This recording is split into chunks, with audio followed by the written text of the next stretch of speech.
Hey everyone, a little warning before we get started. This is a Doom mod, and while there isn't a ton of flashing in Doom usually, this mod has coins as a collectible. As Doom has a tiny little flash upon picking up an item, that means there's going to be scenes where there's a ton of tiny flashes. I will try to minimize flashing for the most part, but if you need to skip this one, I completely understand. Thanks for checking this video out. If you want, I do have other videos you could enjoy, and I hope to see you later. Alright, after about 2, arguably 3 horror games in a row, I need to find a way to break out of that rut. So, what's the most opposite game from horror I can think of? Doom!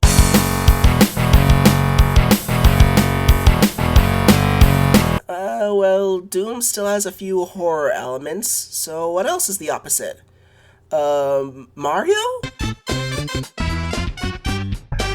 Alright, that doesn't work either, it's too common for this channel. Damn it, it's not enough. Doom?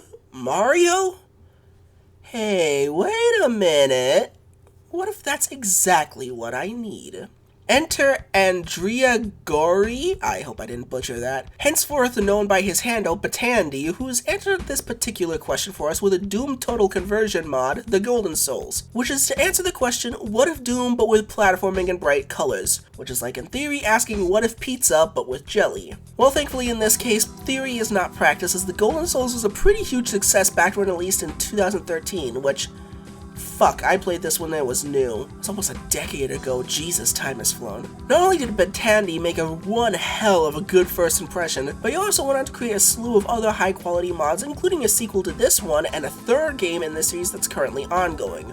When I last played this mod, however, it wasn't made by Batandy, but a new version called Super Golden Souls, which was made by a doomer named Salamander2 with permission from Batandy. But that changed in 2021, almost a decade later, when Batandy released the Golden Souls Remastered, which takes almost every single map from the Super Sans 1 and adds them in with engine tweaks, quality of life enhancements, and a completely revamped arsenal, albeit none of the weapons changed. This is the version I played for this review, so if anything seems like it doesn't line up with your memories or mine, that's probably why. Unfortunately, this mod is not standalone. You will need Doom 2 to play the mod, or you can do what you want because a pirate is free. You can technically get away with free Doom, but the textures, enemies, and text will be modified to fit that game's aesthetic. Anyways, with that, it's time for us to jump into this strange new adventure. TGS does have a story, but it's essentially a retelling of Doom 1 with some key details reshuffled. Essentially, the UAC found a castle with the titular souls hidden inside, and they intended to use them as a power source. This caught the wind of the demons, who decided to steal the souls and hide them in the world scattered amongst the paintings. One man alone can head into the castle and retrieve all the souls before the demons can use them to conquer the realms. Sound familiar? We start off in front of the castle. Look familiar? Now, something I have to start off with is the atmosphere dripping from every pixel of this mod. Batandy went above and beyond to make every level look visually distinct, cohesive, and drop-dead beautiful. Salamander's levels are pretty dang good about this too. The levels are also pretty damn large, but there's no wasted space. Everything feels tight and amazingly well crafted. And the music, my god, Batandy chose some of the most perfect tracks ever to match the mood of the level. The castle, for example, this lonely, desolate place, is matched up to Still of the Night from Secret Armada, a perfectly mysterious, ambient piece of synth that makes the castle feel a lot bigger than it really is. From here on in, we're going to give a little tour of every level in the game, and I won't mention aesthetics or atmosphere because every single level is fantastic in that. Before we jump in, you have 2 different weapons. Your punch, which is pretty useless. If you do manage to drop something with it though, it drops a not insignificant amount of armor, but it's usually not worth the return on investment. The revolver in turn is a decent starter weapon, usually double tapping will kill your standard imp, but it's also pretty handy as a backup sniper weapon for the entire first half of the game. Yeah, I don't know why, but speed loaders just do not spawn about halfway through the game. There is another sniper weapon, but did it have to come at the cost of the revolver? Our first stop on this whirlwind adventure is Happy Gardens. It's a simple starting level that gives you the grips of the game's combat and its platforming. Something you will notice about the combat in the game is it's a bit beefier than vanilla Doom. It's the first level and they're already throwing Hell Knights at you. You need something more than a plinky little pistol, and right at the beginning of the level is the over-under shotgun. It's a 2-shot, accurate as hell shotgun that does fair damage, though its incredibly low ammo capacity means it's not suited for long-term firefights, meaning we will need something with a bit more beef later on. Something else you'll also need to learn is that every level has 3 big coins for you to find. They're pretty well hidden, even in this intro level one is hidden behind a fake wall. So what are they used for? That's a surprise tool that can help us later. There are rewards for 100% completion, so it's in your best interest to find them all. Getting all of them requires some buttons you probably haven't used in any default Doom map. For example, this coin can't be grabbed unless you crouch, which took me a bit to remember because mappers usually do not force crouching into their maps, even for secrets. All in all, a pretty good opening level. Not too difficult, not too easy, but as we leap out of the level, we leap right back in. As you run through the castle, you'll notice strange iron doors that won't open no matter what you do. These are hints to which level have secret exits. When you run behind the castle to flip the final switch, you accidentally went right past the secret exit. Twice. You can see it, but how do you get up there? You need to go climb a tree. Once you do that, you unlock Deja Vu Challenge, which I do not recommend you do yet, unless you are like me and are stupid. It's a very short course, but it's full of rocket traps, and right at the end, a one-on-one fight with a cyber demon on level 2. Fuck! Thankfully, there's more than enough ammo to drop him without having to go explore for more, and you have unlimited saves. So, you know. Complete side note, these secret levels are the only time that you'll hear any other Doom music, and they're all playing Running from Evil. Okay. As you clear out the secret levels and bonus levels, you'll find that you can skip into other parts of the castle, but unless you know what you're doing, I really would not recommend this. Weapons are only found once in certain levels, so by skipping a level, you're possibly skipping out on part of your arsenal. Something else I didn't mention, I don't know what kind of technical wizardry Batandy has put in this mod, but you don't end levels in the way that you do in most Doom games. You naturally transition in and out of levels, and maps stay in the state that you left them. That means any enemies you killed, all the ammo you used, and all the coins remain gone, but anything you didn't collect is also still there. Speaking of coins, you can actually use them in the item shops. It's your main source of armor, as well as to top off your health and grab portable medkits. This level introduces you to the second of 3 level types, red coin missions a la Mario 64. In that regard, nothing is too hidden. There's a lot of set pieces to catch your eyes towards the coins, and the density of enemies isn't too bad, because as soon as you get Zerg rushed by Hell Knights, Imps, and Hissies, you get your first workhorse weapon, the AK. High damage, full auto, decently accurate, 30 rounds of pure DACA, and I dare you to run out of ammo with this gun. Overall, I like the red coin missions less than the other 2, but it's still a fantastic level. Absolutely loved it. This is the first level that's likely to give you a little bit of trouble, but it's not too horrible. This is the first truly open level in the game, and it's another red coin mission. And to make matters worse, half of it is underwater. Underwater movement was introduced in Valley Hills, but here you need to use it for a good chunk of the level. Underwater movement is slow, as expected, and much like this game's main inspiration, you have an oxygen meter. Oh, frabjous day, Kalu Kalay. Thankfully, you don't need to spend a lot of time underwater to grab anything. There are a few tricky traps, one place that's a goddamn Macross missile massacre, and one dickish big coin placement, but otherwise, it's not as bad as it could be. Something you need to point out is that Batandy is very good at making each red coin be in a set piece of some sort. So as long as you follow where your eye is drawn to, you'll likely find all the red coins. Also, here you get the cannon, which is your rocket launcher for the game. It's pretty much the same as Doom's rocket launcher, but everything has a bit more weight and impact to it. And yes, you can face rocket. This level introduces you to the third and final map type for the run, boss missions. But you have a lot to make up for between now and then. There's a small armada of monsters stopping you from even walking in. This level also introduces you to the most annoying enemy in the game, these wizard dudes. They're invisible, and they only appear to shoot at you. However, while invisible, they move at the speed of Mach fuck, meaning it's really hard to nail them down. Continuous fire is the only thing that does keep them held down. Once you're inside the castle, the game trades enemies for tricky platforming over lava. One neat thing I like, even though it was only used once, is the grates you can climb on like you're in Mario.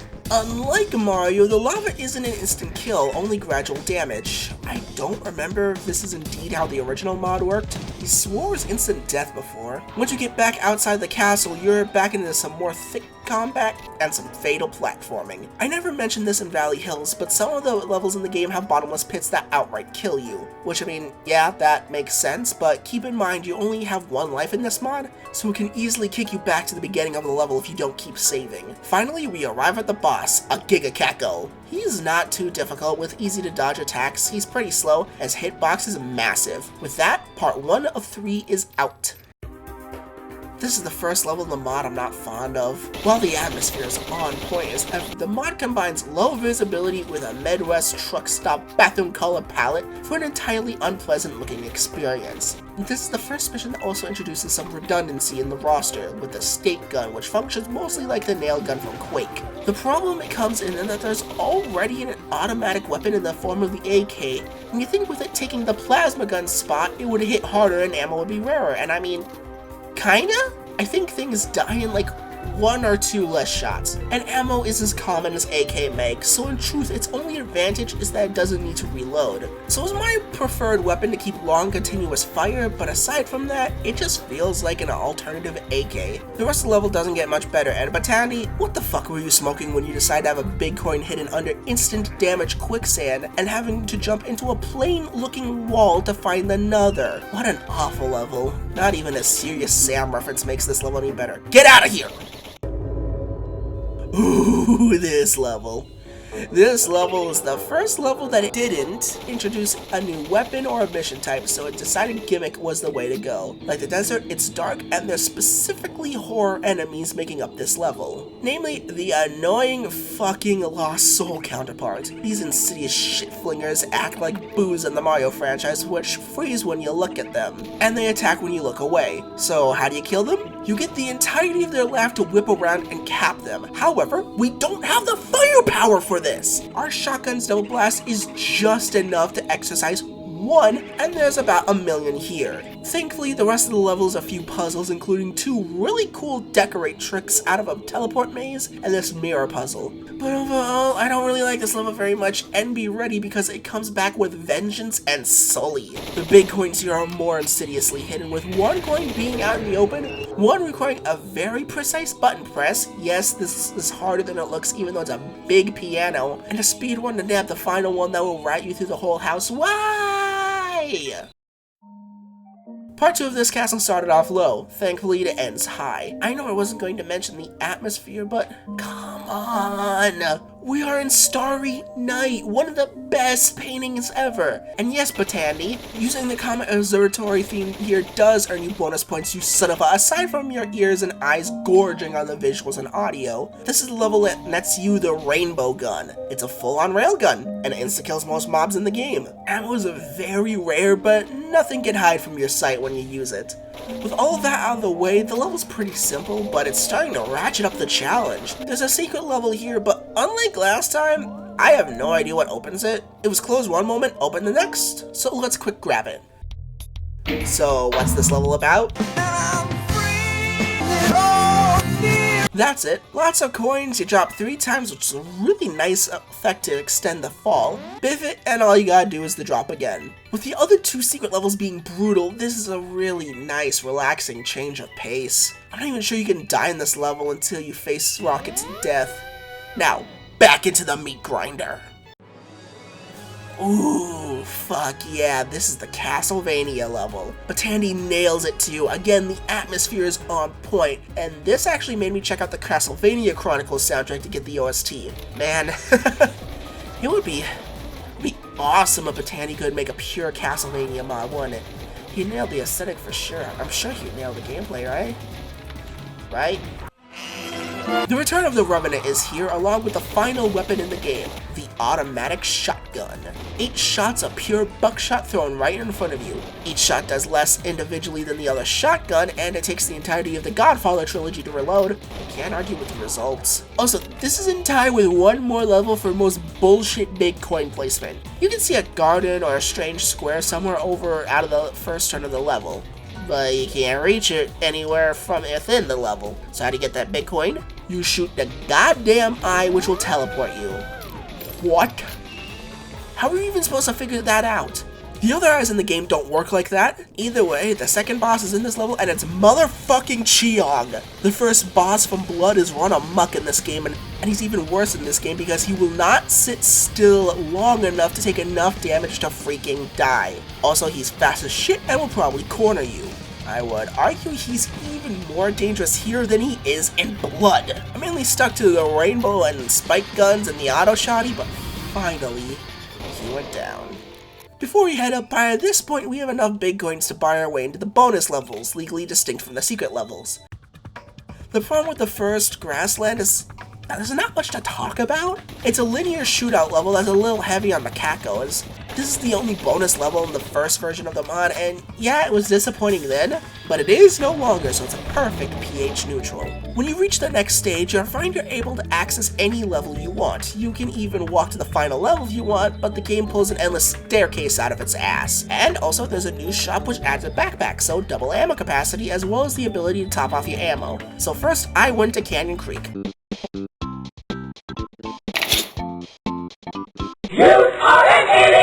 Oh hell yeah, it's the Yoshi's Island level. I mean, it's beautiful, yes, but nothing new here. The level has a bit of a confusing start with you needing to go underwater, but once that's done, you can pretty easily route the rest of the level. There's one area on the bridge that spawns about 2 Hell Knights and some cacos on both sides.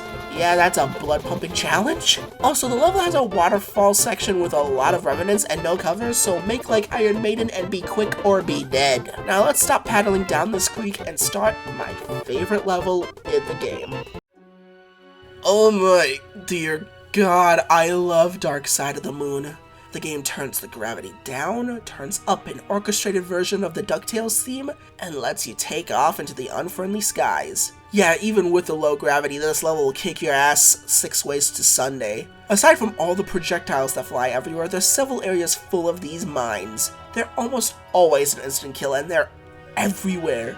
I think this is one of the few times in a Doom mod I can recommend you hit the walk button to slow yourself down. The 2 indoor areas turn on normal gravity for a few sections, but even then, no matter how hard this level kicks my ass, I will always love it. It's simple bliss flying through space while this amazing rendition of the moon plays, running through floating coins, and carpet bombing the place into dust. How could you possibly ruin such a great mood? Oh my dear god, I hate Lucy in the sky with coins. Okay, hate is a strong word. The problem is... The fuck? There's no floor. And only small islands on which you can platform on at all times. That means instant death is all around you, and all it takes is a bad dodge, too much pushback, or an accidental clipping a rocket to be sent back. And of course, this is a red coin mission. Now, the level is basically a giant circle, but eventually all roads end in the centerpiece of the map, this castle. Flip the switch and you enter a fierce boss battle against a cyber demon.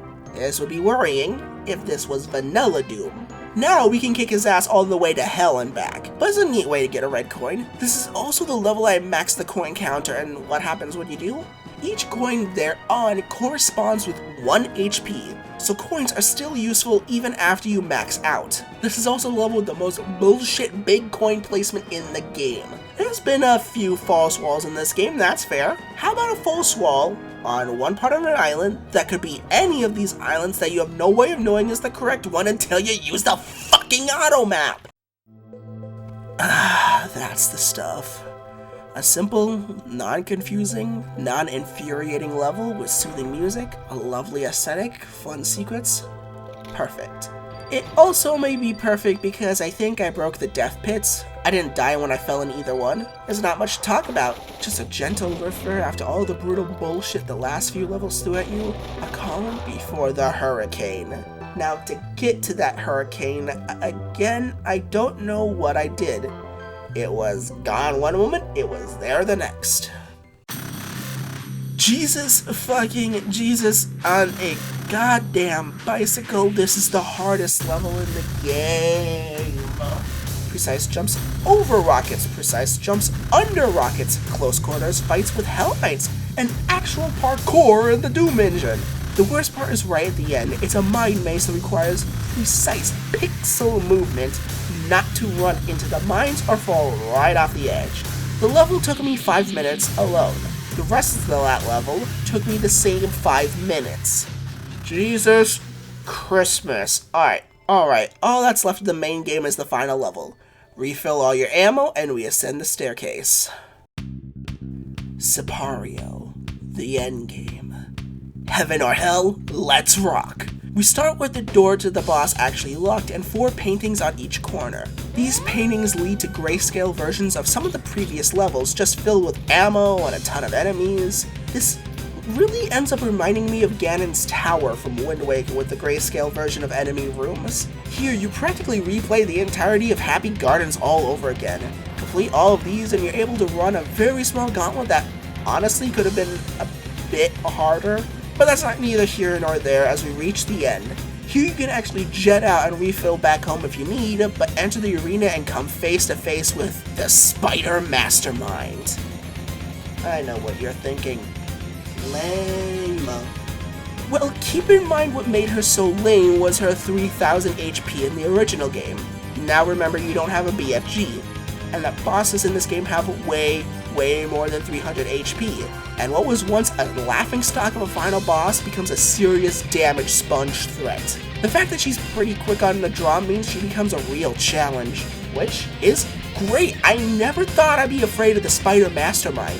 Defeat her to be teleported to the final boss for real? An Icon of Sin clone? Really? 2 lame bosses at once? I just spammed it with the rainbow gun to wrap. Ooh, shit. I don't know what this is. It's like a souped up version of Sheog. Thankfully ammo and health replenishes between phases, but yeah, he's pretty tough. And falling off and dying is still a constant problem. But you know the best way to deal with a Doom boss? Shoot at it until it dies. We have finished the main story of the Golden Souls. But what's this? We're not done? Yep, the game tells you there's more souls you need to collect, as long as the door locked. With the strongest magic I've ever seen. So now it's time to tackle the rest of this bonus levels. Time to do a lightning round because Jesus Christ, this video is taking long enough. This is the level that I dreaded the most because the last time I played it, I could not find 1 red coin for the life of me. This time, I fell right into it. Other than that, it's a tough, open, but traditionally fair level. Arguably, this is harder than the last boss level. Also, I'm gonna bitch about the Doom Wiki for a second because looking up the OST for this level, the wiki says it's Emerald Hill Zone. That's only half right. It's the 2-player version for this level. I hope somebody got fired for that mistake. Come on. To counter a bunch of flat levels, here's a level that's mostly vertical.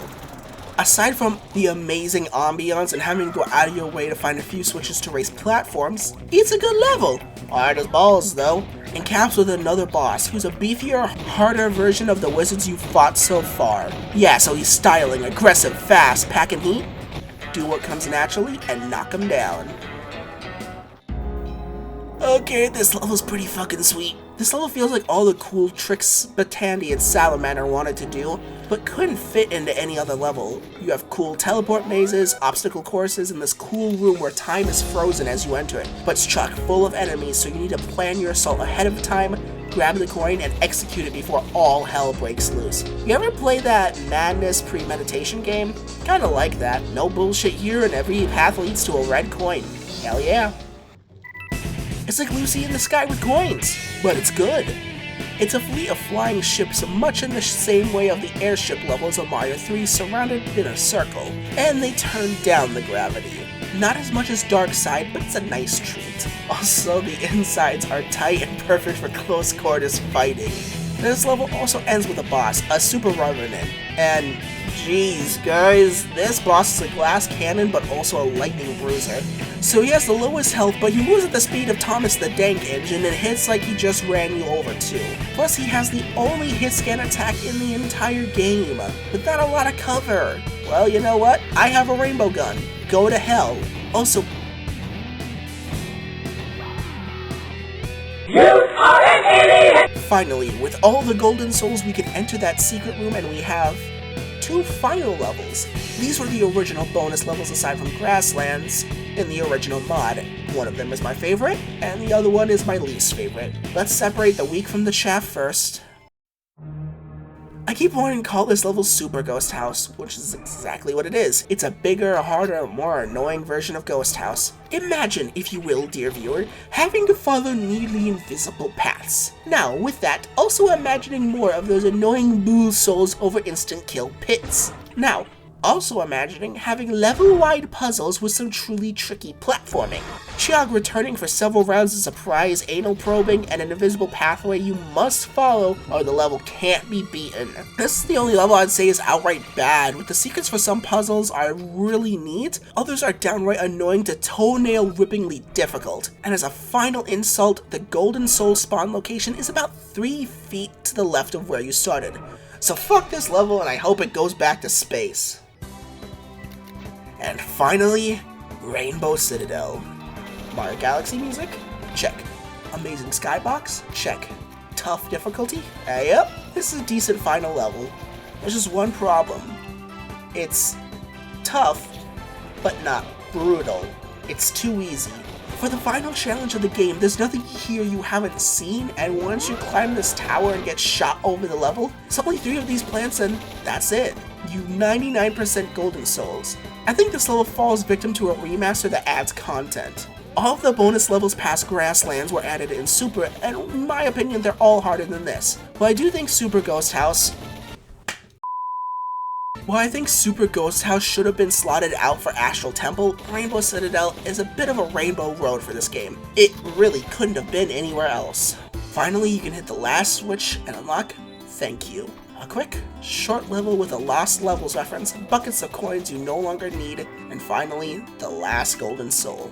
A full completion run of the game can't help but end on a bit of a damp squib, with no true final boss, and your final level choice only being a mildly tough level or a maddeningly frustrating one. But that doesn't discount the frankly epic journey you had to get here. My final playtime clocked at about 5 hours, and considering that's longer than either Doom Classic game, I say it was free time spent very well. But I'll happily say it was fun to rant about a mod I loved so much as a tween all the way up till now. Now, what do I think about the sequels? I don't know. I haven't beaten them yet. I was kinda waiting for 3 to release before I binged the series front to back. Yes, I know I'm about a decade late, and yes, I know, I'm a horrible fan.